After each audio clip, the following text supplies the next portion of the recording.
Vayamos al Evangelio de Mateo, capítulo 10. Evangelio de Mateo, capítulo 10, que es el que hemos estado estudiando.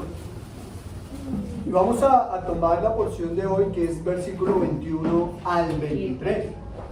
Mateo capítulo 10, del 21 al 23. Vamos a leerlo, vamos a mirar lo que allí nos enseña la palabra del Señor. Mateo 10, 21, 23 dice: el hermano entregará a la muerte al hermano y el padre al hijo, y los hijos se levantarán contra sus padres y los harán morir. Seréis aborrecidos por todos a causa de mi nombre, mas el que persevere hasta el fin será salvo. Cuando os persigan en esta ciudad, huid de la otra. Porque de cierto os digo que no acabaréis de recorrer todas las ciudades de Israel antes que venga el Hijo del Hombre.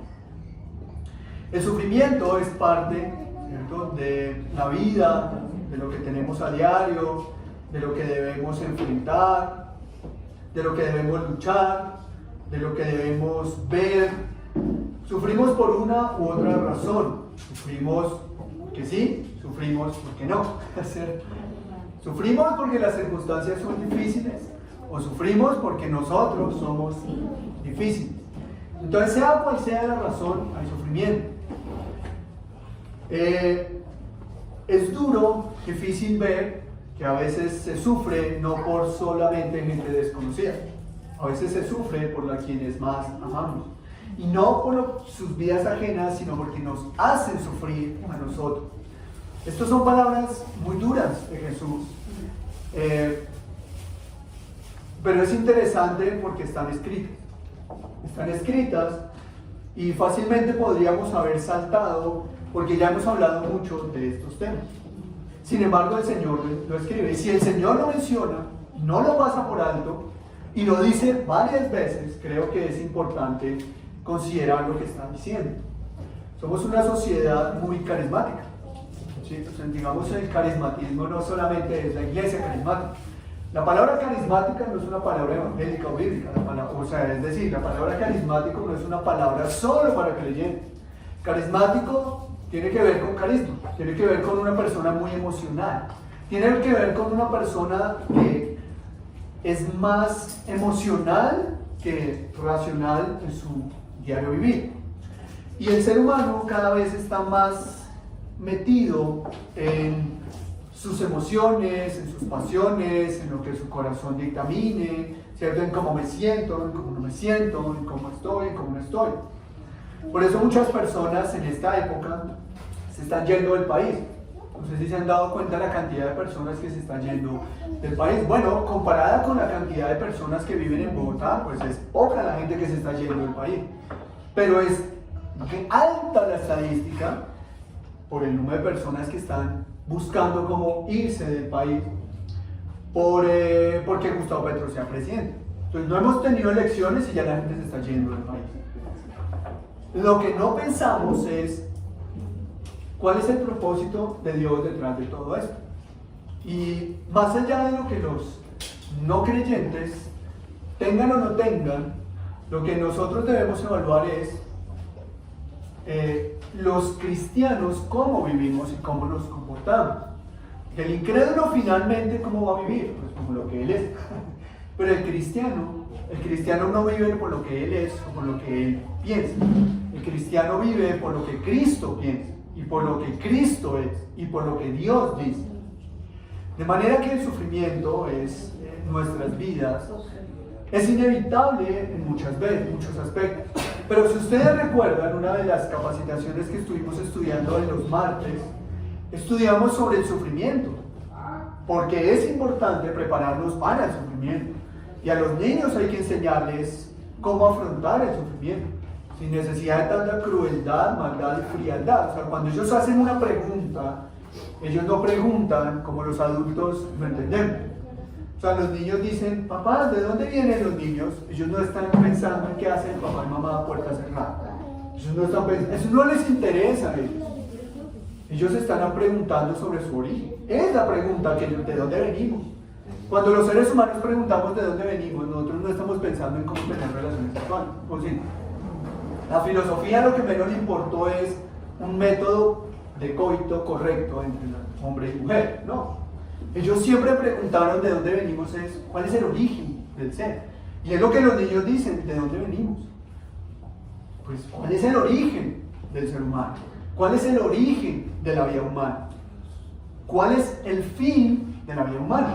Realmente ellos preguntan, y los que están en problemas somos o son los padres, ¿cierto? Porque nosotros queremos entenderlos, pero pues resulta que ellos no están buscando ser entendidos, ellos necesitan una respuesta simple, clara, y ya, pues ellos van a preguntar, ¿y eso qué es? Y uno, pues dile, no, mira, eso es un enchufe. ¿Y para qué sirve? Para conectar aparatos electrónicos. Y mira, pues de pronto no lo entenderás porque ni yo entiendo cómo funciona la electricidad, ¿cierto? Y Julio está trabajando, no lo podemos llamar en este momento para que nos explique cómo funciona, cómo está instalado y cómo es, ¿cierto? Pero lo único que sí sé es que si metes tu dedo te va a coger la corriente, entonces mejor no lo metas. Eso es todo lo que tienes que saber y evitar ese accidente. Ya, no es más, él no necesita más. Y dirá, o sea que si pongo ahí sale corriente y funcionará algo, claro. Desconecta el televisor y préndelo, si ves que no funciona, conéctelo y préndelo, ya es todo lo que necesitan saber. No necesitan más información, pero sí necesitan aprender sobre el sufrimiento, porque los niños van a entrar en crisis cuando papá y mamá no estén. Yo pregunto, ¿no fue sabio lo que dijo este hombre, sabio, profundo, cuando dijo, nadie es eterno en el mundo? Es verdad, nadie es eterno, solo Cristo. Bueno, nuestra alma, pero en este mundo no. No necesitan ellos enfrentarse a esas situaciones. ¿Sabes por qué los niños están tan enfermos emocionalmente? ¿Sabes por qué hay niños de 7 años con depresión? ¿Sabes por qué hay niños que están tomando medicamentos para la depresión? No porque la depresión sea algo a lo que haya que ponerle cuidado, y lo digo con cuidado porque sí hay que prestarle atención. Pero el problema no es la depresión. El problema es la arrogancia, es el egoísmo. Porque un niño no tiene ninguna razón para estar deprimido más que su egoísmo. Y cuando no recibe lo que desea, entra en crisis. Por eso es que la depresión en ellos no es un tema biológico, es un tema de su pecado en su alma.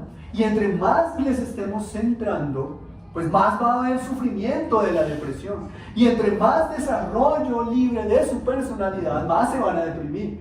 Porque no van a tener lo que quieran. Y entonces, consíguelo, y es que tú vas a conseguir todo lo que quieres. Y entonces aparece Blancanieves y le cierra la puerta al príncipe y a los enanos y le dice en la película, es hora de cambiar la historia.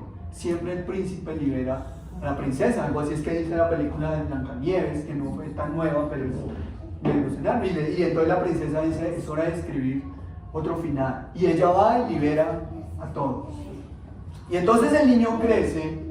¿Y qué pasa con el niño cuando se da cuenta que no importa si Blancanieves en una película dejó encerrado al príncipe y ella es la que va a pelear con la bestia de la oscuridad, que es el enemigo de la película de Blancanieves, ¿cierto? No sé si se vieron esa película, pero así termina esa película. Así termina esa película, y eso es terrible. Eso es terrible no porque sea el hombre el que salve a la mujer, es porque uno ve las intenciones detrás de esas escenas. Entonces ellos se levantan con todo el ánimo de que todo lo que quieren lo van a conseguir, y se dan cuenta de que no pueden conseguirlo. Entonces vienen los choques emocionales, porque no hemos sido preparados para eso. Pero Jesucristo, ¿qué hizo? Jesucristo, y estos versículos del capítulo 10 son fuertes, y a veces pareciera que no le subieran el ánimo a la iglesia. Venimos a tener esperanza, claro que sí, predica una palabra de esperanza. Los padres matarán a sus hijos, los hijos matarán a los padres. Yo no creo que eso sea muy esperanzador para la iglesia, pero ¿sabes dónde está la esperanza? Que Jesús nos está preparando para lo inevitable, porque la esperanza no es las mentiras, la esperanza es la verdad. Ahora, ¿qué es lo que Jesús está enseñando? ¿El 100% de los hijos entregarán a muerte a sus padres? No. ¿Los padres entregarán a sus hijos a muerte? No. ¿Todos? No. Entonces, ¿qué es lo que el Señor está enseñando? Ahí es donde debemos enfocar nuestra esperanza, en Cristo Jesús, y prepararnos para las cosas que han de venir. porque hay una realidad en el mundo y los seres humanos debemos vivir con esa realidad, una realidad inevitable. Porque entonces yo preguntaría, ¿qué parte de la Escritura nos está diciendo que esta porción es a partir de los 15 años, por ejemplo? La Escritura es la Escritura. De hecho, algunos de ustedes nos han manifestado que sus hijos han entrado en crisis por algunos versículos de la Biblia. ¿Qué hacemos? ¿No les leemos la palabra? Hay que leerse, hay que leerse. Solo que hay que direccionarles la lectura, no cambiándoles ni ajustándoles, sino enseñándoles. ¿Cuál es el verdadero sentido de las palabras de Cristo? ¿Está diciendo Cristo que los papás odiarán a las mamás? Entonces, feliz día mamá, pero te daré a muerte. No, eso no es lo que Cristo está enseñando. Eso no es. Pero Cristo está diciendo, pero ten cuidado. Porque tú amas a tus hijos te aman. Pero el mundo no siempre funciona así. Entonces, cuando tú predicas de Cristo, no sé si a sus hijos han llegado a sus casas a comentarles, pero cuando los niños predican de Cristo, no hay una confrontación de bullying por ser cristianos. Cuando los padres hablan de Cristo, no hay un tema de bullying contra sus padres por ser creyentes. Por ahí en estos días nos enviaron una noticia de la W Radio, que se estaban reuniendo para despedir a la rectora de un colegio judío junto con toda la directiva por no estar de acuerdo con el tema del homosexualismo. Ese es el problema de los colegios que tienen aspectos públicos, que tienen que someterse a lo que el Estado diga. Como este colegio tenía un convenio con el Estado en algunas cosas, pues el Estado tiene todo el derecho de expulsar a la rectora, así sea un colegio judío, porque sus derechos no son respetados. Se respeta lo que se obliga a decir, no los derechos. Por eso es que es falso los derechos humanos. No existen los derechos humanos. No existen. No existen. Porque si hubiera existencia en los derechos humanos, entonces nosotros como iglesia vamos a los derechos humanos y decimos no. Y tiene que respetarse eso, pero eso no se respeta. Entonces no hay derechos humanos. Organizando un poco el evento, ¿cierto?, que queremos organizar, después se les dirá, finalmente se logra acordar algo. Parte de las averiguaciones fue, entonces en uno de los parques, ¿no? Condición, no se pueden hacer reuniones religiosas. O sea, 2 hombres se pueden besar en un parque, 2 mujeres se pueden besar en un parque, pero tú no puedes hablar de Cristo en el parque. ¿Derechos? Eso es lo que Jesús está diciendo en Mateo 10. Jesús no está llamando al pesimismo ni a la depresión. Todo lo contrario. Pero Él está enseñándonos que en el mundo hay lobos. Y los lobos, no importa si es la madre que pare a su cría, no sé si ustedes han visto esos programas de niños, ¿no? Muestran a los lobos lindos y ¿cierto? Pero si tú pones nativo o pones un programa de esos de animales, uno no ve la misma ternura que los programas de niños, porque a los niños se les oculta la verdad para que ellos crezcan. Y supuestamente eso es, pero por eso cada vez estamos más débiles y más débiles y más débiles y más débiles. Porque los lobos no son tan tiernos como el que sopló y sopló y sopló y cayó la casita y entonces, sopló la casa. No, el lobo no sopla. El lobo hace así, succiona. ¿A quién? No succiona la casa, succiona al cerdito. Eso es lo que hace un lobo. Por eso es que hoy en día hay el bullying y los niños traumatizados por el bullying, porque es que Cristo dijo, deja de pensar que en el mundo hay armonía. En el mundo hay maldad y te van a hacer daño, no importa si tienes 3, 4, 5, 10 años, si tus niños llegarán llorando a tu casa porque estarán haciéndoles daño. Hay que prepararnos. Y es lo que Jesús está haciendo. Jesús no está diciendo, yo te prometo como cristiano que te voy a llevar al sufrimiento. Si no sufres, eres mal cristiano. No, eso no está diciendo Jesús. Jesús está diciendo, te prometo vida eterna, te prometo vida nueva, te prometo esperanza, te prometo gloria. Pero en el mundo, te aseguro que los lobos intentarán hacerte daño. Lo tenaz es que los lobos pueden estar no en las casas ajenas. Y eso es algo muy doloroso, muy fuerte. Pero creo que nosotros podemos dar fe de que Jesús tiene la razón. 3 cosas vamos a ver entonces. Lo primero es que Jesús va a hablar sobre enemigos cercanos y distantes, o ovejas cercanas, lobos cercanos y distantes, ¿cierto? Lo segundo es que nos hace un llamado a perseverar, Y lo tercero es que debemos tomar precaución y ser sabios. Enemigos cercanos y distantes, un llamado a perseverar y tomar precaución con sabiduría. 3 cosas que el Señor nos enseña aquí. Hablemos de lo primero, enemigos cercanos y enemigos distantes. Leamos Mateo capítulo 10, volvamos a leerlo, y miremos el versículo 21 y la primera parte del versículo 22. El hermano entregará a la muerte al hermano, y el padre al hijo, y los hijos se levantarán contra los padres y los harán morir. Y seréis aborrecidos de todos por causa de mi nombre. ¿Qué es lo que Jesús está diciendo? Ya dijo que hay gente que quiere hacer el mal. Hay lobos que quieren hacer el mal. Pero Jesús nuevamente dice que debemos ser cuidadosos. Recordemos que versículos anteriores dice: guardaos de los hombres. Ten cuidado de las personas que te rodean. Y ahora va a decir que llegará el día en el que se aumentará tanto la maldad por la causa de Cristo, que los hijos serán los lobos, que los padres serán los lobos, que los hermanos serán los lobos. Una de las experiencias que hemos tenido como iglesia, que no hemos sido nunca más de 50 personas en estos 10 años como pastor, nunca he visto la iglesia de más de 50 personas. Pero ha sido tan impresionante lo que el Señor enseña. Me acuerdo lo impactante que fue el día que se enseñó sobre Caín y Abel. No sé si algunos de ustedes ya estaban. Eso aquí en Suba, ¿cierto?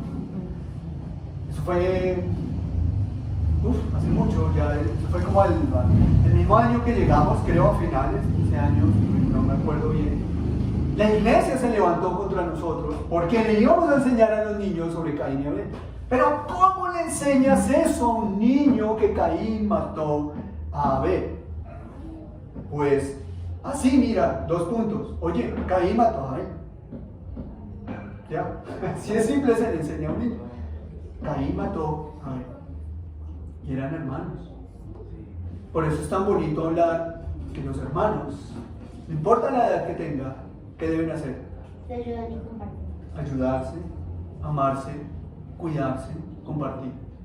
¿Cómo se aman, cómo se cuidan y cómo se ayudan? ¿No debe uno orar por el otro? También. Qué bueno cuando los hermanitos oran los unos por los otros. Qué importante cuando los hermanitos se juntan y se hablan unos a otros de Dios. Qué bonito cuando los hermanos se hablan y se apoyan. Qué bonito cuando los hijos oran por sus padres. Qué bonito cuando sus padres oran por sus hijos. Pero a veces los hijos o los padres son lobos. Y esto es muy doloroso y es muy difícil. Algunos han querido buscarle algún tipo de traducción más moderna a este versículo. Resulta que la palabra aborrecer, que es del griego miseo, en sus diferentes usos significa amar menos.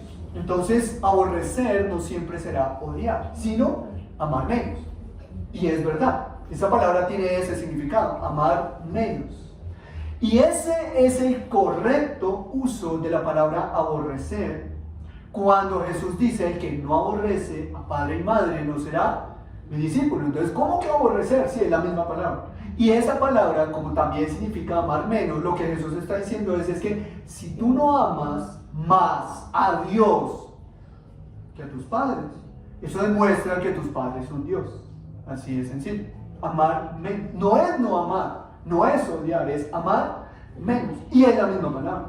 Pero una de las cosas que debemos entender en la Escritura es que y en común acuerdo es que las palabras se definen según su contexto.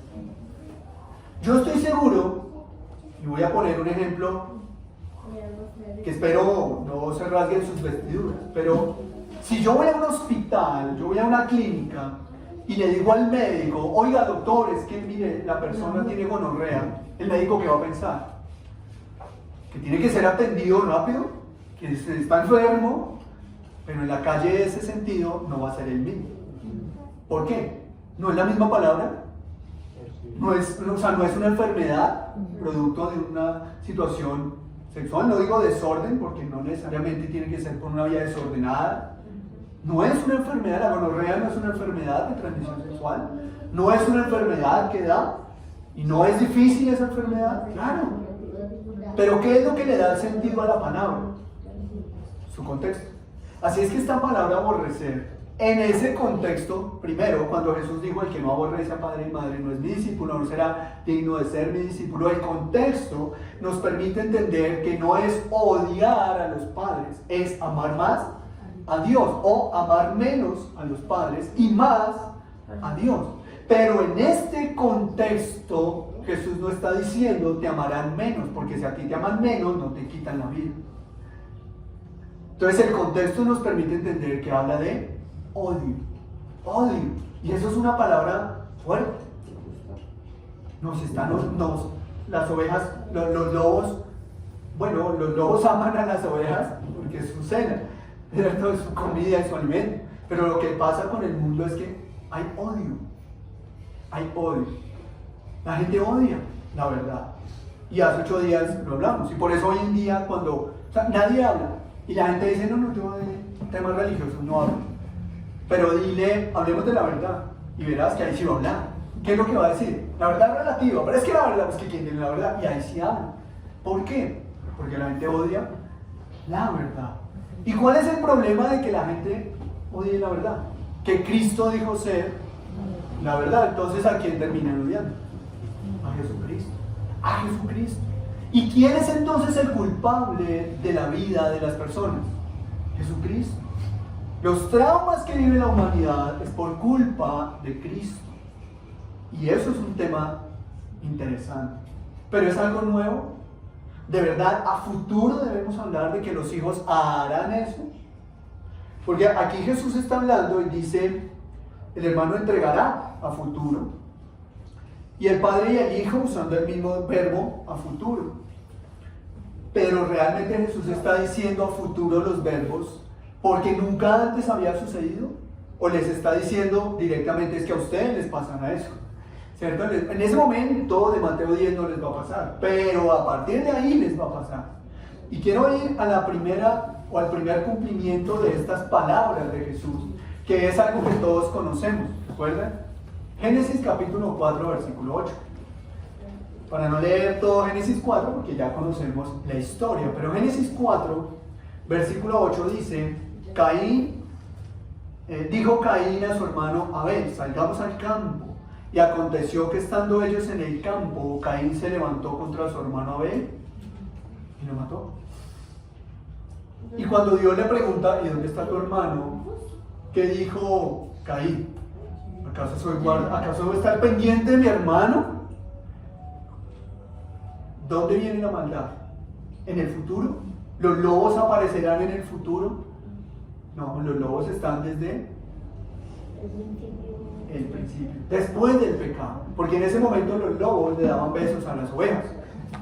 Después del pecado las sazonaban, las echaban salecita y como la del Chavo del 8, ¿no? Patas de anca, cola de rana, ¿cierto? Y ahí echaban las ovejitas y las preparaban para su deleite. Pero la maldad viene desde allá. Algo interesante en la vida de este suceso es por qué razón Caín terminaría con la vida de Abel. Y podemos dar muchas razones, porque las hay. Y podemos ampliar un montón, pero pues la historia, la predicación de hoy no es sobre Caín y Abel, sino de lo que Cristo está advirtiendo que va a pasar.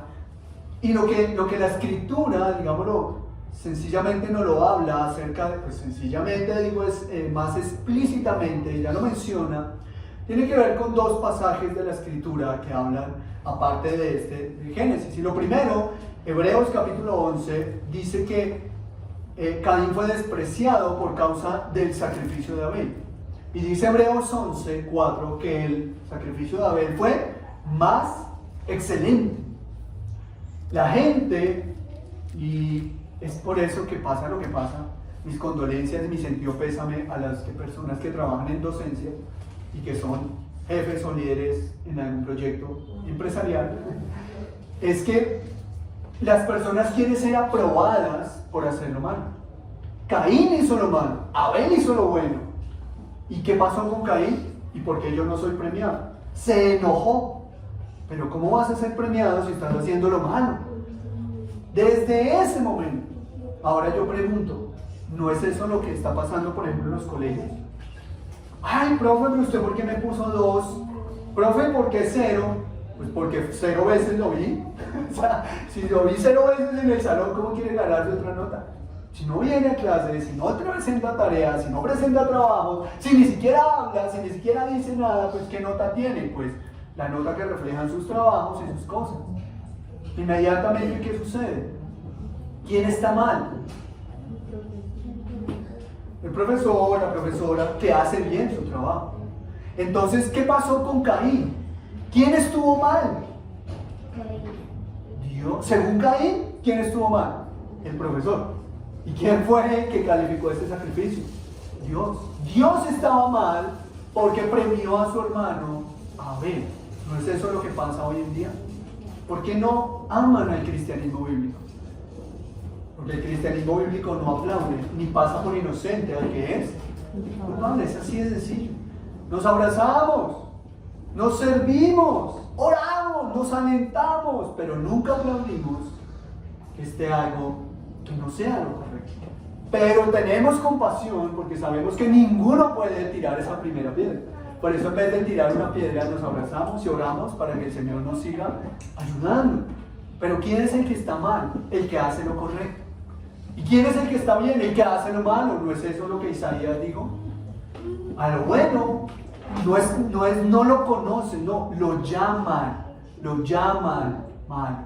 Y entonces Jesús está diciendo que los hijos verán que sus padres que se arrodillan ante el Dios poderoso y oran por sus vidas, están mal. Y papá, mamá, los tiempos han cambiado. ¿Cómo se te ocurre enseñar eso? Eso era en tus épocas. En nuestras épocas todo es distinto, diría el de la DEAN, ¿no? Es el que habla así todo como una papa en la boca. El del danés, siempre le pongo otros cargos. Y a eso me van a demandar por estar acá, por poner el centro del DANE, ¿cierto? Y entonces las estadísticas nos dicen que los papás nos están diciendo que no podemos ir a fiestas y no podemos tener novias a los 5 años. Eso era en tus épocas, papá. No. Génesis capítulo 1 dice que en el principio creó Dios. No fue la cultura lo que inventó los principios. Pero lo bueno es despreciado. Entonces, ¿qué van a empezar los hijos a hacer cuando los padres oren y le digan a sus hijos que tienen que obedecer a sus papás y que no se mandan solos? ¿Quién va a recibir azotes? ¿Quién va a recibir varita? El mundo le va a dar varita a los papás, porque el mundo no ama la palabra del Señor. Entonces el mundo va a trastornar todo. Y es lo que está enseñando Jesús. Pero no solo eso. Hay otro aspecto importante que nos enseña Primera de Juan capítulo 3, versículo 2. Y Primera de Juan 3:12 dice que Caín era del maligno. Los hermanos entregarán la vida de sus hermanos. ¿Por qué? Porque son del maligno. ¿Qué significa del maligno? Pues que simplemente no son de Dios. Entonces, el sacrificio, la ofrenda de Caín, el problema no es que las hojitas ya estuvieran achacadas, ¿cierto? Y su ofrenda ya estuviera, no, es que no la metí en la nevera, entonces se me dañó con este calor. No, el problema de la ofrenda de Caín es que la hizo un incrédulo, un no hijo de Dios. Ese era Caín, un no hijo de Dios. Quiso darle ofrenda a Dios porque era la costumbre de su hogar. Pero el apóstol Juan en su primera carta dice El problema, una de las cosas fue que Caín era del maligno. Pero es interesante porque el apóstol Juan viene hablando en su carta sobre el amor. Y él dice que el amor es perfecto, que el amor es maravilloso, que el amor es, que el amor es, que el amor es. Eso dice Juan en su carta, que el amor es grandioso. Pero hace un contraste interesante con el odio. Y cuando habla del odio, habla de Caín. ¿No es lo mismo que Jesús está diciendo en Mateo 10? Mateo 10 dice que los hermanos entregarán la muerte a sus hermanos. ¿Por qué? Porque los aborrecerán. ¿Por qué los van a aborrecer? Porque son del maligno.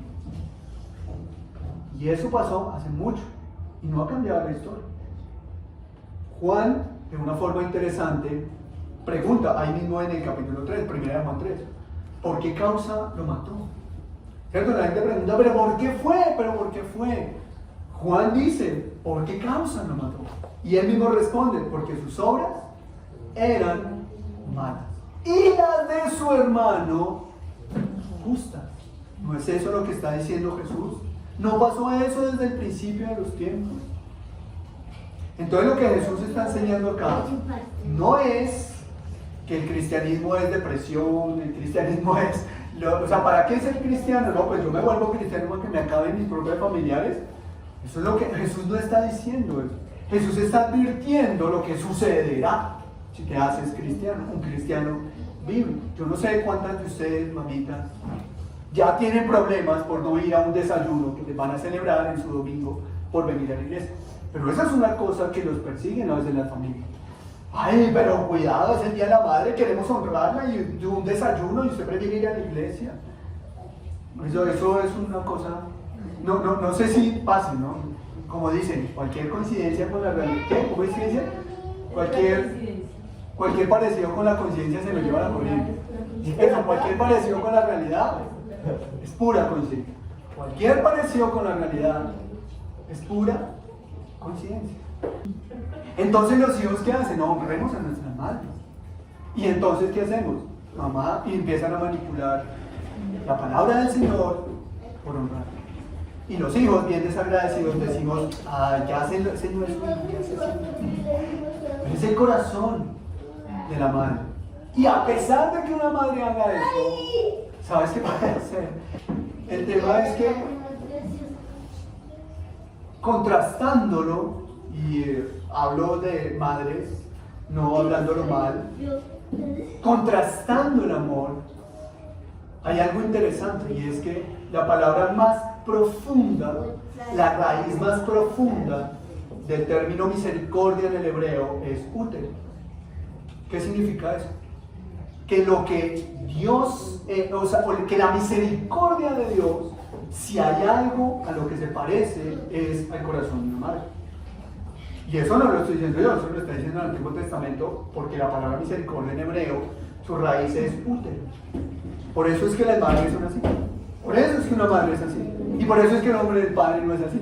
El padre diría, ay, déjelo que se diente, déjelo que él mire qué más hace. Las madres no pueden evitar eso porque son madres. Y es un atributo que Dios les dio. Pero pueden ustedes llegar a imaginarse, a pesar de toda esa misericordia, que las madres pueden terminar con la vida de sus hijos por ser cristianos.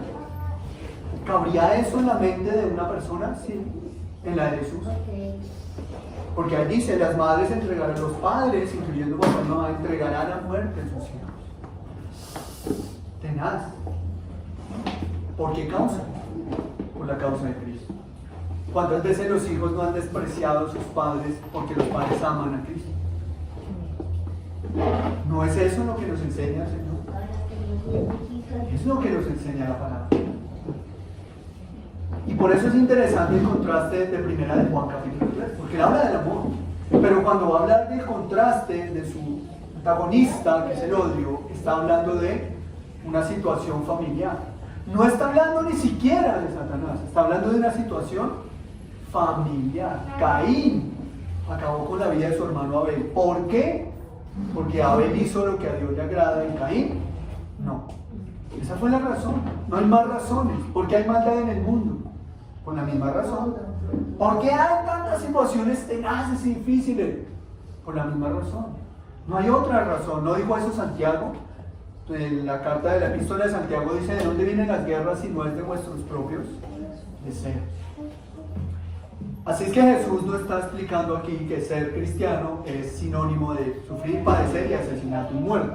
Porque entonces, ¿cuál es la esperanza del cristiano? Si ser cristiano es vivir para morir por la maldad de los demás, pues creo que Jesús perdió el objetivo de la muerte en la cruz. Porque Jesús no vino, o sea, más bien Jesús fue el único que vino a morir por la maldad de los demás. Nuestro propósito no es morir por la maldad de los demás. Nuestro propósito es vivir para Cristo. Solo que la maldad nos puede llevar a traer sufrimiento, pero no es el propósito. O sea, el propósito del cristianismo no es el sufrimiento. El sufrimiento es porque en el mundo hay lobos y los lobos atacan a las ovejas. Y somos enviados no como lobos que nos defendemos, sino como ovejas. ¿Somos ovejas? No. ¿Literalmente somos ovejas?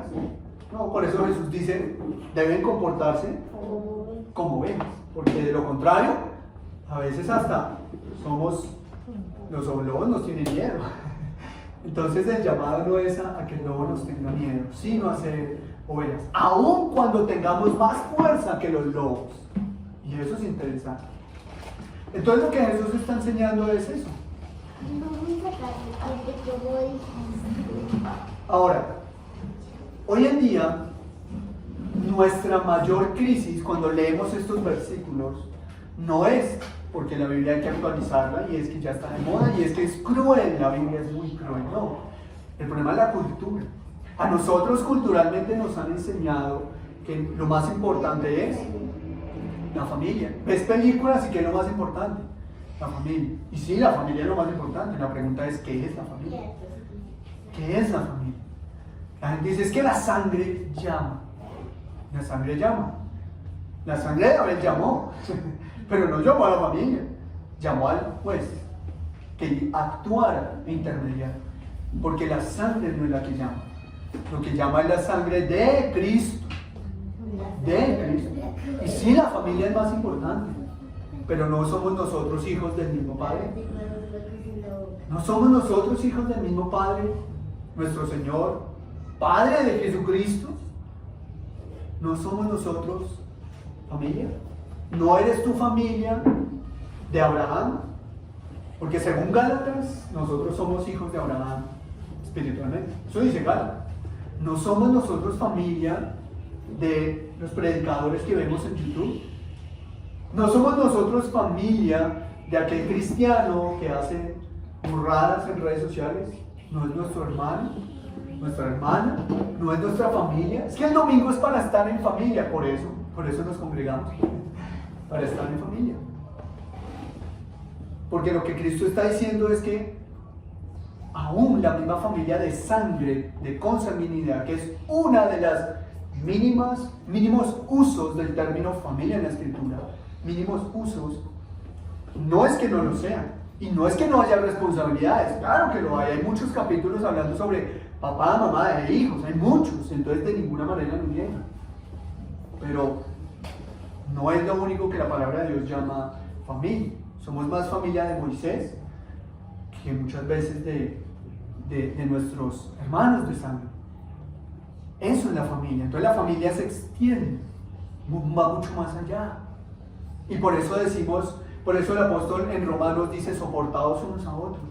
Porque es que tú cuando tienes un hermano de sangre con tu mismo apellido, ¿qué dices? Pues ni modo, porque es mi hermano, ¿cómo negarlo? Si la sangre llama. Pero en la iglesia están tus hermanos, entonces los vas a negar. Culturalmente los negamos, pero bíblicamente no. Bíblicamente la iglesia de Cristo es tu familia. Bíblicamente la iglesia de Cristo es mi familia. Y es por eso que dice que por sangre nos entregamos unos a otros. Hermanos, padres, hijos, a muerte. Porque la familia es la de Cristo. Lo demás es otra manifestación de la misma familia por consanguinidad, porque es el proceso de Dios para la expansión. La expansión de su propósito y su reino. Eso es lo que la Escritura nos permite comprender.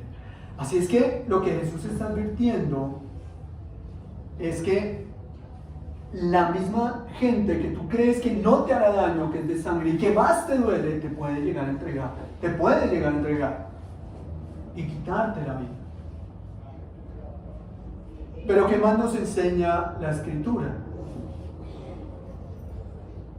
Un año después, que lo vamos a ver más adelante cuando lleguemos al versículo 35 siguientes, un año después, en Marcos capítulo 13, Jesús vuelve y repite, un año después, los hijos entregarán a sus padres y los padres a sus hijos. Si Jesús en 2 ocasiones, al menos registradas, un año después, enseña lo mismo, nosotros no deberíamos prestar atención a esas enseñanzas. Hay cosas que solo están una sola vez enseñadas, pero que Jesús diga lo mismo un año y al otro año vuelva y diga lo mismo, ¿no te llama eso la atención para empezar a evaluar cómo concibes la familia? Eso es interesante. ¿Estamos diciendo que la odies? No. Pero ¿cómo amamos a nuestros hermanos de sangre que son incrédulos? Predicándoles el evangelio. No hay más que hacer. ¿Cómo amas a tu mamá, a tu papá o a tus hijos incrédulos? Predicándoles el evangelio. Nosotros a veces los obligamos a ser cristianos. Ellos nunca van a ser cristianos. Porque no depende de que papá o mamá los coja latigazos. A los niños sí hay que traerlos, no hay que preguntarles. Pero llegará el punto en el que ellos tomarán sus propias decisiones solitos. Déjanos, porque tú serás piedra de tropiezo si los obligas a ser cristianos. Déjanos. Ora por ellos, ora por ellos. ¿Pierdes la esperanza? No. ¿Pero la esperanza está en ti? No. ¿Está en tu persuasión? No. Así es que no te preocupes por obligarlos a vivir como cristianos cuando no aman a Cristo. Eso no se puede. Eso lo que va a llegar a hacer es que odien. Y eso traerá odio, y el odio traerá que hasta con tu vida no termine. Y es lo que Jesús está enseñando aquí.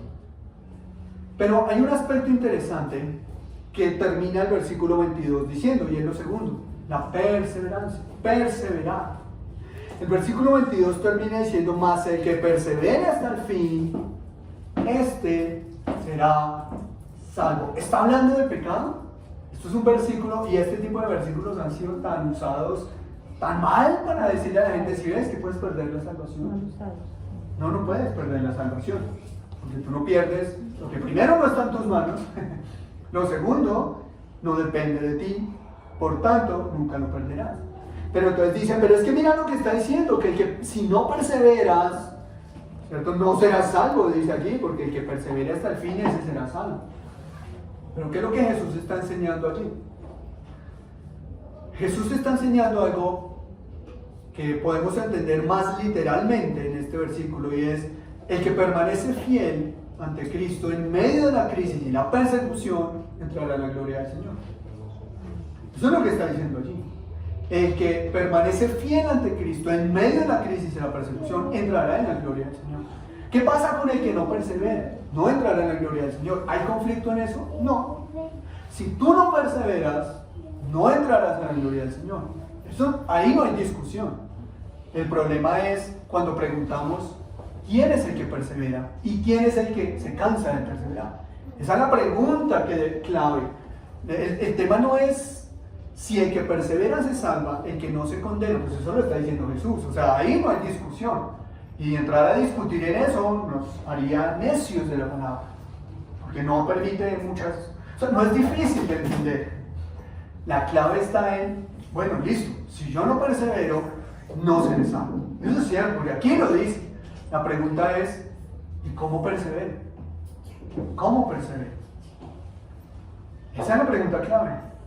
Y entonces ahí es cuando la Escritura nos dice, en 2 Tesalonicenses, capítulo 1, versículo 7.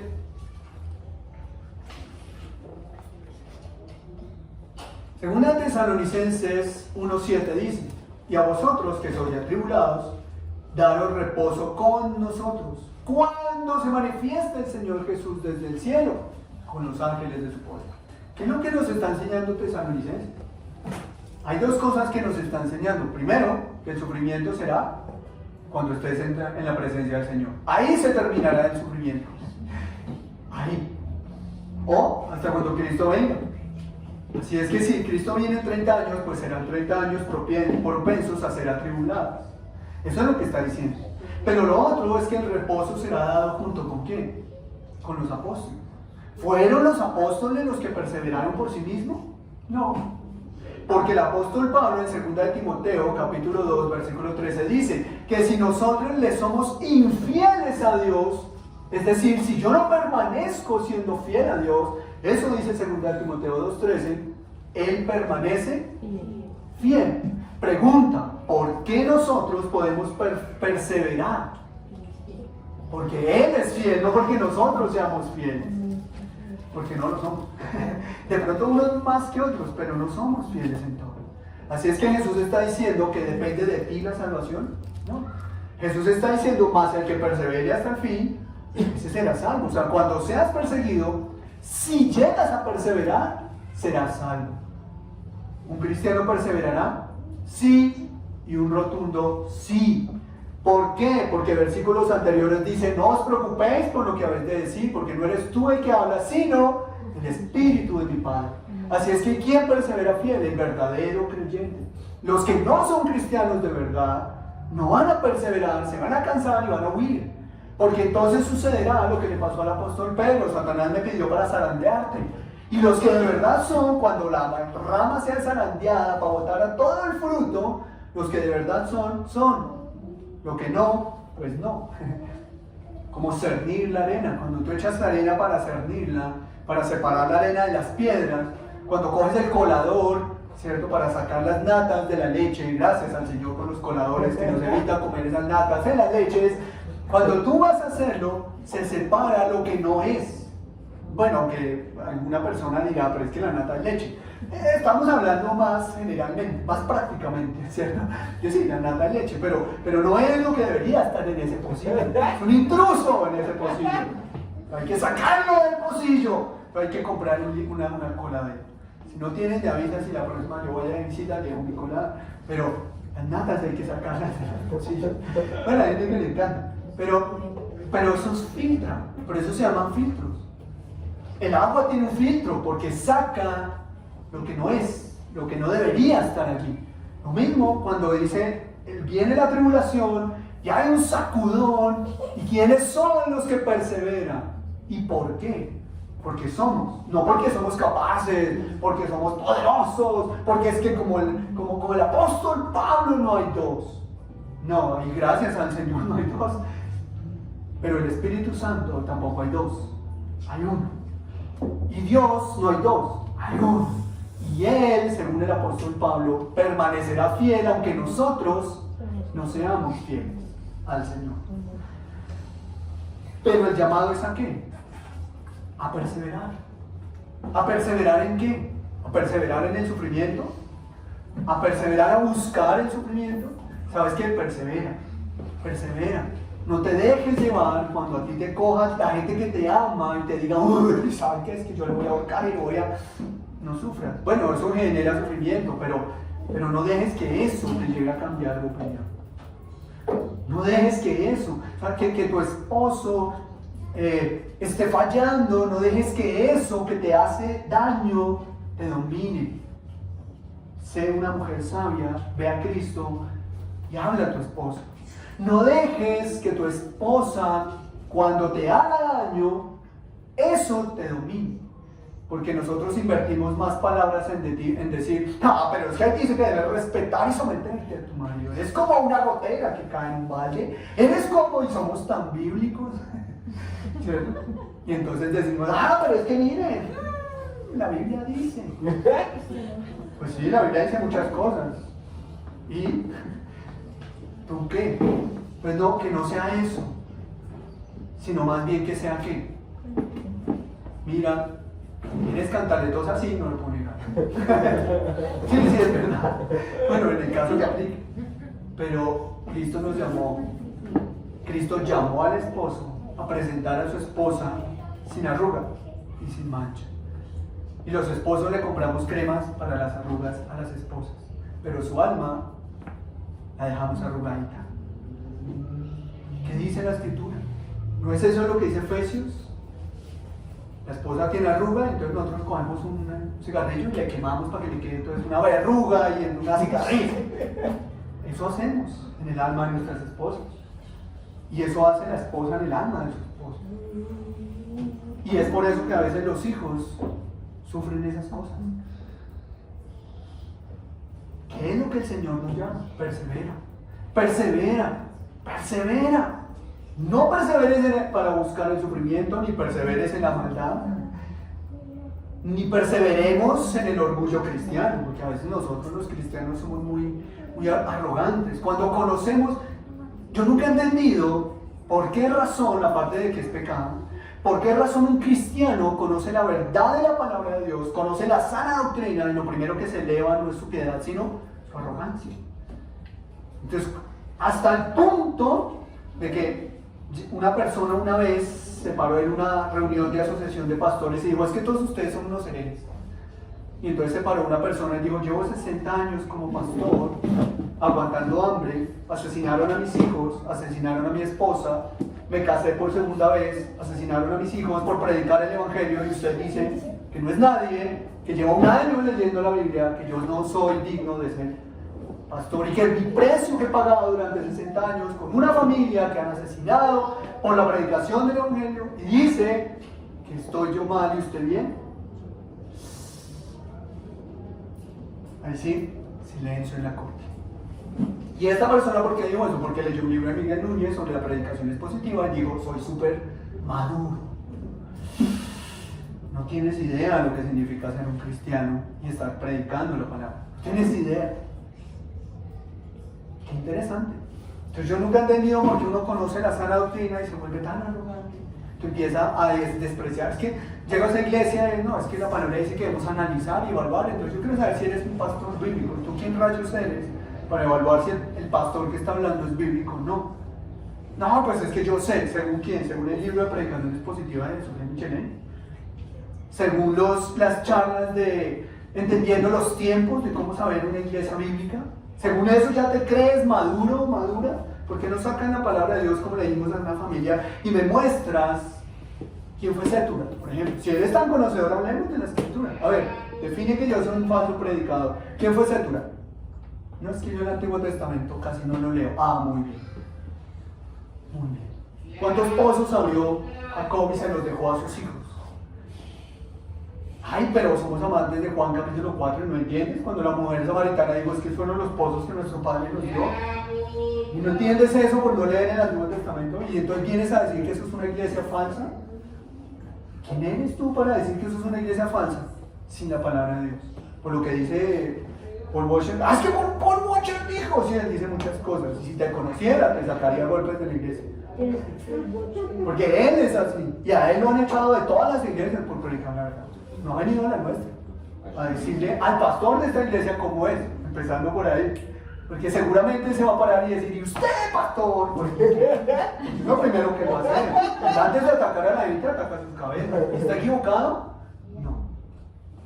Entonces la gente los ama porque no los conoce. Pero si nos conociera personalmente, nos seguiríamos amando cuando nos confronten. Persevera, porque no, a la final de cuentas no serán ellos. Serás tú en tu cristianismo. ¿Cuánto estudias tú la palabra?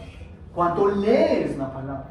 Créeme que es muy fácil coger los sermones de Charles Spurgeon y pararte a predicar y decir: mira lo que he preparado, y coger lo que otro dice. Pero ¿y tú qué has aprendido en tu propio estudio bíblico? En la propia iglesia de las personas que han aprendido. Eso es un tema interesante. Entonces Jesús está llamando a perseverar, perseverar, perseverar, perseverar, perseverar. Persevera en Cristo, persevera en la esperanza, persevera en la oración. Dice: persevera hasta el fin. ¿Eres guardado? Claro que sí. ¿Seremos guardados por el Señor? Claro que sí. Pero es que viene la marca de la bestia, y entonces ¿qué tal que nosotros nos dejemos marcar? Entonces ahí toca decir: Señor, perdónanos, somos tan ignorantes. ¿A qué le temes? ¿A que te pongan el número 666? Si compras un carro y la placa es 666, ¿qué haces? ¿Lo quemas? ¿Estás sirviendo a Satanás? No, si cumples el 6 de junio, ¿qué hiciste en el año 2006? ¿Celebraste tu cumpleaños? Bueno, el que haya cumplido el 6 de junio del 2006, ¿qué hizo? ¿Celebró su cumpleaños? No lo pudo haber celebrado porque estaría celebrando la marca de la bestia. 6, 6, 6. ¿Cuándo cumples? El 6 del 6 del 6. Eso no tiene sentido. Porque no hay sentido en eso. Entonces, ¿a qué le tememos? Le tenemos más miedo a las mentiras que nos llegan que a las verdades que el Señor nos da. Así es que Jesús dice, persevera hasta el final. Pero para que perseveres debes aterrizar y entender que aún las personas que más te aman, y por eso el primer punto era cercanos y distantes, porque no solo los de afuera, sino también los de tu casa, te pueden hacer daño por causa de mi nombre, dice Mateo 10. Así es que perseveremos. Mira, Dios no te va a soltar así tú te quieras soltar. Una vez alguien dijo, no, pero es que los decretos de Dios no, el decretismo pues. Dios depende de nuestra voluntad, pero ya con los años cambió el discurso. Y dijo, sí, los decretos se cumplen, pero con las personas que quieren. Con los que no quieren, pues los decretos no se cumplen. Entonces yo pregunto, ¿y qué pasó con Moisés? ¿Moisés quería? Moisés dijo no, no y no. Y es curioso porque en Éxodo dice que a Dios le saltó la rabia. Y dice, Dios se molestó con Moisés. Y le dijo, ¿quién es el que habla? ¿Quién es el que le da lengua a los mudos? ¿Quién terminó cumpliendo el decreto de Dios? Moisés. ¿Qué pasó con Gedeón? Tú serás el libertador. La palabra juez del libro de Jueces es libertador. O sea, no es un juez que está allá con un martillo diciendo culpable. No, juez es como un Simón Bolívar. Bueno, que nos esclavizaron de otra forma en ese momento, no así. Era el libertador, el héroe que viene a rescatar. Eso es el juez en esa época, un libertador, no una persona política. Entonces, ¿qué dijo Gedeón? Ay, nos entras en esclavitud y luego nos vienes a decir que vas a liberar el pueblo. Y uno dice, qué arrogancia la de Gedeón, lo que estaba era más asustado porque Dios lo llamó a eso. Porque él después reconoce y dice, pero es que yo no puedo, Señor. Y Dios le respondió, es que yo sé que no puedes. Pues no le dice eso literalmente, pero sí permitimos entender, es que no era Gedeón. Y por eso Gedeón le dice, bueno Dios, hagamos un trato. Si tú vas a poner un pedazo de tela ahí en la mitad del patio, ¿recuerda la historia? Si llueve y eso se mantiene seco, entonces te obedeceré. ¿Qué le dijo el Señor? Va a buscar a otro. No, ok. ¿Y qué pasó al otro día? Todo mojado menos ese pedazo ahí. ¿Y qué pasó entonces con Gedeón? ¿Caminó con Dios? No. ¿Qué le dijo? Entonces hagámoslo al contrario. Que es que, pues, bueno, de pronto, pues si uno echa agua, pues eso tan pequeño se descachó. Entonces hagámoslo al revés. Como esto es tan pequeño, que se moje y todo lo demás quede seco. ¿Y qué pasó? El Señor le dijo, está bien. ¿Rechazó Dios a Gedeón porque Gedeón rechazó el llamado de Dios? No. A la final se cumplió con Gedeón. ¿Y qué pasó con Pedro? ¿Qué hizo Jesús con Pedro? No, Pedro, usted sí que sabe qué, escojan a Matías y al otro que de hechos, porque es que Pedrito es instagrame. ¿Sabes qué hizo el Señor? Qué bueno, Pedro. Vamos. O sea, Jesús no rechazó a Pedro, Pedro sí negó a Jesús. Así es que perseveremos, porque podemos perseverar. Solo que o llegamos en una ballena, o bueno, en un gran pez, o llegamos con una sonrisa caminando, obedeciendo al Señor. Pero a la final llegaremos, oliendo a pez, o por obediencia al Señor, pero llegaremos. Persevera. Y al final, el Señor nos va a llevar a hacer una pregunta, o quiero hacer una pregunta. ¿Cómo responder ante esta situación? Termina diciendo el versículo 23. Cuando os persigan en esta ciudad, huid a la otra. Porque de cierto os digo que no acabaréis de recorrer todas las ciudades de Israel antes que venga el Hijo del Hombre. Algo maravilloso que Jesús mezcla en medio de la enseñanza del sufrimiento y la esperanza. Capítulo 9 al 10, no lleves alforja, no lleves dinero, ¿recuerdan los versículos? Porque ¿quién es el que va a sustentar? El Señor. Luego en el versículo 16 nos dice que yo los envío allá, pero entonces, ¿qué? ¿Los dejo así sin más? No. Les doy instrucciones de que sean como las ovejas, como las palomas o como las serpientes. Entonces no se echa el agua como mire a ver qué hace, no. Les da instrucciones. Versículo 17 dice, deben estar pendientes de los hombres que los rodean, no den papaya, como diríamos nosotros. No, está pendiente. Pues que me roban, pues por allá tapan las nubes. Oh, mira las intenciones, porque Jesús vio cuando lo iban a coronar rey.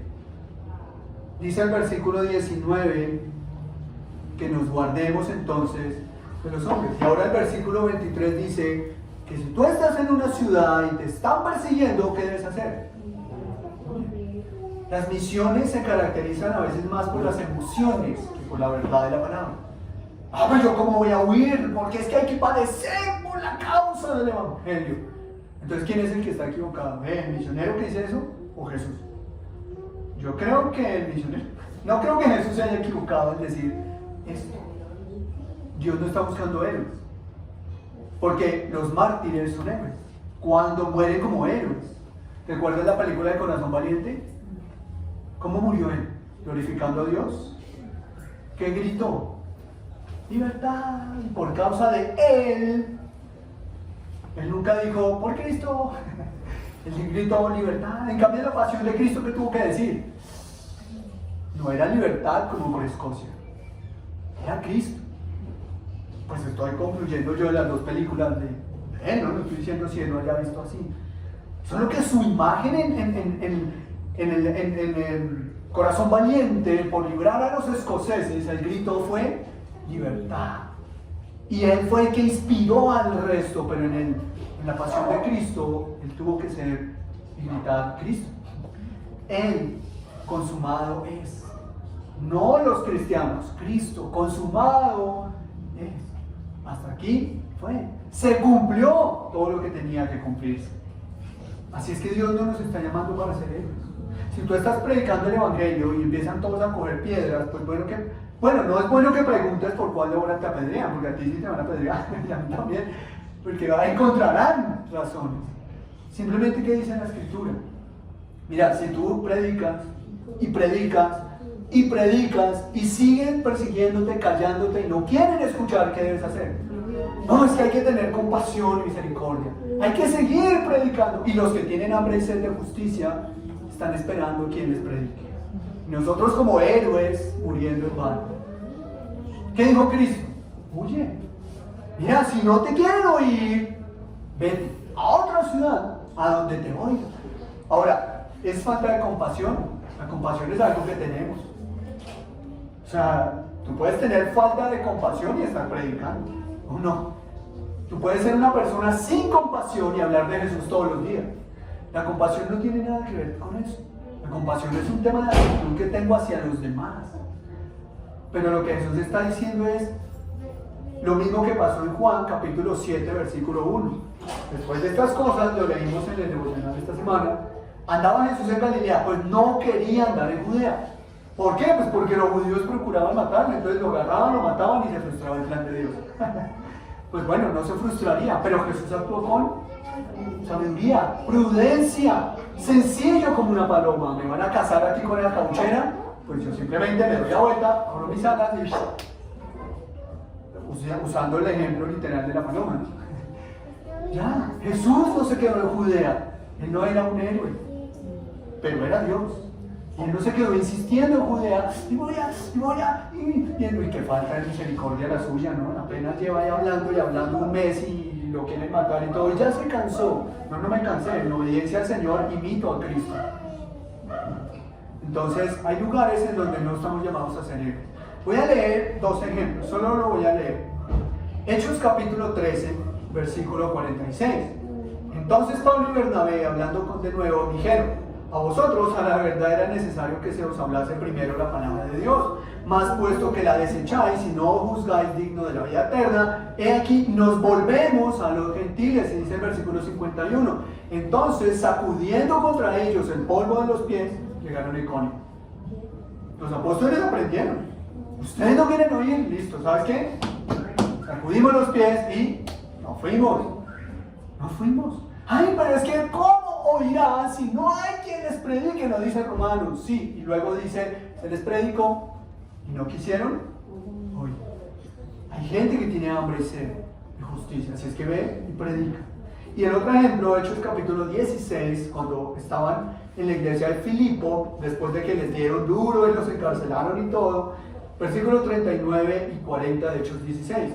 Y viniendo, les rogaron, y sacándolos, les pidieron que salieran de la ciudad. Entonces, saliendo de la cárcel, entraron en casa de Lidia, y habiendo visto a los hermanos, los consolaron. Dice, bueno, nos iban a matar. Salieron de la cárcel, pues se fueron a seguir predicando el evangelio. ¿Cobardes? No. Obedientes al Señor. Y encontramos muchos pasajes en la escritura. Duros de corazón, ¿sabes qué? Entonces no te hablo más. Hay gente que quiere, y voy a desgastar mi saliva con aquel que es lleno, o más bien que está necesitado y tiene hambre y sed de escuchar la palabra de Dios. ¿No quieres escuchar la palabra de Dios? Muy bien. Cuando vuelvas entonces, ¿sabes qué?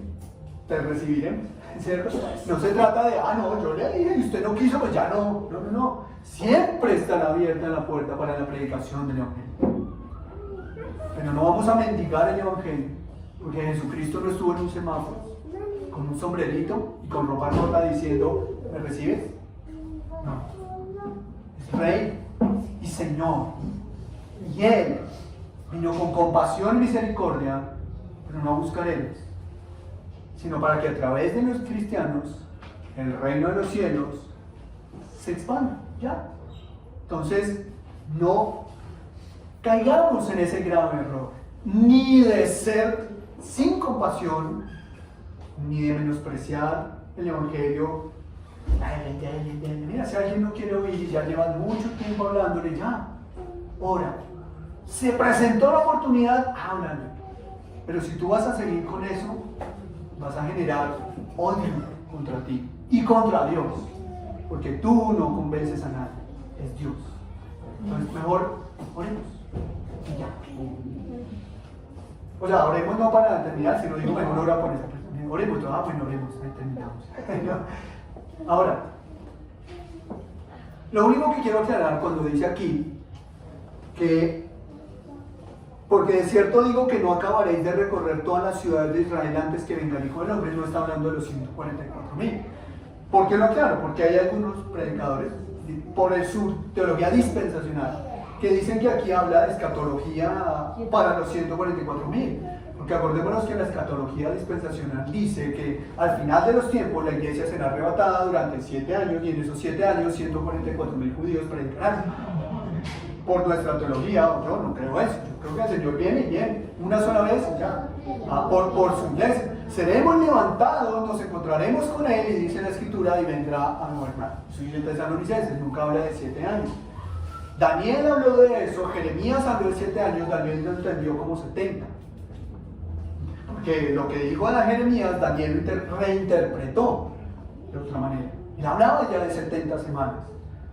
Pero de alguna manera, entre la semana 69 y la semana 70, ya llevamos 2000 años, y quién sabe qué pasó entonces entre esas 2 semanas, ¿cierto? El caso es que, pues, ellos aquí lo interpretan, porque como habla de la segunda venida, entonces literalmente, ahí sí es literal, lo toman, que habla de los 144,000. Pues yo soy más práctico con la lógica de la Escritura, y simplemente se trata de que los judíos se van al infierno por no creer en Cristo. Así sean judíos, ya, porque eso es lo que dice la Escritura, que el que no cree en Cristo no será salvo. Ahí no hay ninguna excepción a las naciones. De manera que lo que está diciendo es el mundo entero, y como primero les había mandado a predicar a Jerusalén, entonces lo que les está diciendo es, miren, nunca van a dejar de predicar, y nunca se va a acabar esto hasta cuando Cristo venga por su iglesia. Cuando Cristo venga por su iglesia es que va a acabar estas advertencias. De lo contrario, nada que hacer. ¿Cómo concluimos? Lo primero que deseo es que entendamos que el sufrimiento no necesariamente proviene de personas extrañas, y por eso nos coge por sorpresa. Pero ¿cómo esa persona? Pues Jesús ya lo dijo, Así es que nos duela, sí, duelen mucho, pero que no sea sorpresivo.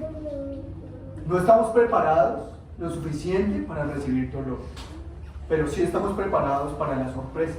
No será una sorpresa cuando pase. Así es que el Señor nos ayude. Y nos ayude para no tomar represalias contra, porque las ovejas no toman represalias contra los lobos.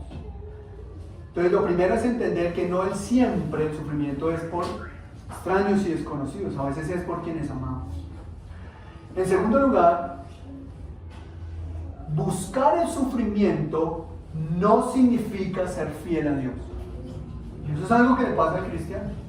Y entonces es que no has sufrido con el evangelio. ¿Por qué tengo que sufrir? Recordemos lo que dice la carta de Pedro. Si es necesario padecer, sufriremos. Pues yo, ¿por qué tengo que ir a buscar el sufrimiento donde Dios no me ha llamado? Entonces, el buscar el sufrimiento no significa ser fiel al Señor. Si estás sufriendo, evalúa si puedes huir. Y vale la pena huir. Si no, pues no huyas. Pero si es así, como Jesús lo hizo, como los apóstoles lo hicieron, en ocasiones huyeron, en otras no huyeron. A Pablo le daban duro. Y a veces Pablo se iba. O a veces Pablo volvía. Volvía. Pero que no sea, y guardemos nuestro corazón por orgullo de ser héroes. El sufrimiento no demuestra cuán fiel y cuán buen cristiano eres. En tercer lugar, no neguemos la verdad del sufrimiento en la vida cristiana. Y eso es algo que pasa tanto a veces. A veces uno dice, no, pues yo no voy a sufrir, o yo no. Claro, si nunca predicas del evangelio, si no vives, ni siquiera necesitamos predicar, solo necesitamos vivir. Y ustedes nos han contado y ustedes han mencionado cuándo han padecido por Cristo. Porque eso es inevitable, eso es inevitable. Pero la Escritura nos permite entender que no neguemos una realidad. Ni le ocultes a tus hijos esa realidad. Claro, tampoco les digas, oye, mira una película, miremos Discovery Identification para ver la maldad de la gente. ¿Se han visto ese canal? Es todo cruel ahí mostrando a las mujeres asesinas y los esposos asesinos, que es un canal de investigación de crímenes. Es peor, yo creo que es más fácil ver en octubre todas las películas de terror que presentan que ver ese canal en un solo día, en Semana Santa. Porque ese canal, la crueldad del ser humano es tenaz. Pero no necesitas poner a tus hijos a ver esas películas.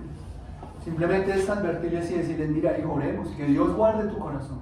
Porque hay gente que va a querer hacerte daño. Y debes fortalecer tu corazón. Debes fortalecer tu esperanza. Y cuando alguien venga y te quiera hacer daño, pídele a Dios fuerza. Pídele a Dios fuerza. Eso es lo que el Señor nos llama a hacer. Entonces no neguemos, pidámosle sabiduría al Señor.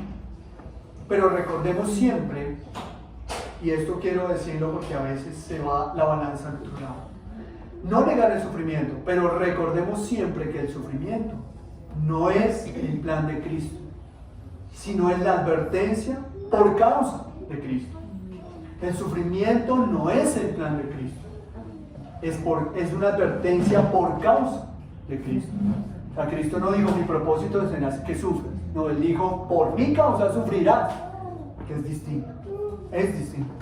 Entonces, para que no caigamos en ningún extremo de decir, si no sufres no soy cristiano, ¿no? Si no sufres, gloria a Dios, que es la que te ha librado. Si eres mártir, gloria a Dios, porque Dios te puso a ser mártir. De lo contrario, no busques ser mártir, busca ser como Cristo, siendo ovejas. Oremos al Señor, pongámonos de pie, vamos a orar.